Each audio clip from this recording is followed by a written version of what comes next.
bukod po sa libo-libong pilgrim at 50 world leaders na narito, sinabi ng Vatican na milyong-milyong iba pa ang sasaksi sa libing ni Pope Francis sa pamamagitan ng telebisyon sa buong mundo. Pero simula pa lang ito ng sunod-sunod na kasaysayang magaganap muli rito. Sa mga nakaraan, kabilang sa inabangan ang pagpapakilala sa bagong Santo Papa matapos ang conclave. Balikan po natin ang paghirang ni Pope Francis bilang Santo Papa noong 2013 na naging simula ng mga reforma sa simbahan ng tinaguriang People's Pope. Nakatutok si Darlene Kai.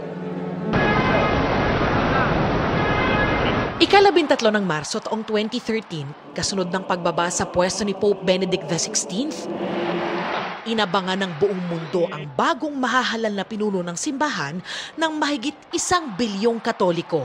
May mga nag-vigil sa St. Peter's Square. Ang kanilang paghihintay tumagal ng mahigit 1 araw.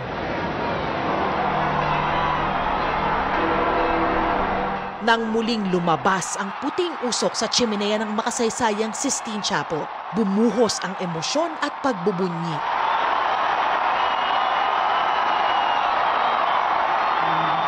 Habemus Papam.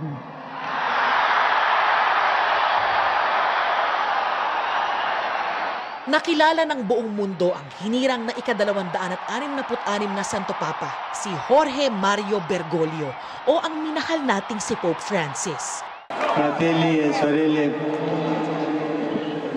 vi lascio grazie tante dell'accoglienza. Pregate per me.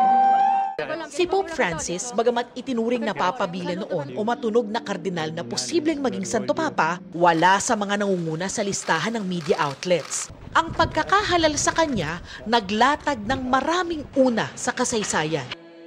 Si Pope Francis mula sa Argentina ang kauna-unahang Santo Papa mula sa Amerikas at kauna-unahan din mula sa Jesuit Order. Siya rin ang unang pumili sa pangalang Francis na halaw mula kay Saint Francis of Assisi. Ang pagiging payak daw ng santo ang itinuturing na inspirasyon ni Pope Francis. Bagay na napatunayan niya sa 12 taong pagsisilbi niya bilang Santo Papa.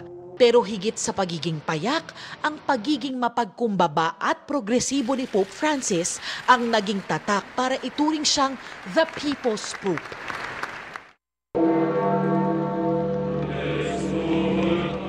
Kasunod ng kanyang pagpanaw, tulad din ng libu-libong nag-abang sa kanya sa unang pagkakataon bilang Santo Papa, dagsa ang mga tao hindi lang ng mga Katoliko, kung hindi maging ng iba't ibang relihiyon, sektor at nasyonalidad na nais siyang bigyang pugay sa huling pagkakataon. Para sa GMA Integrated News, Darlene Kai, Nakatutok, 24 Oras.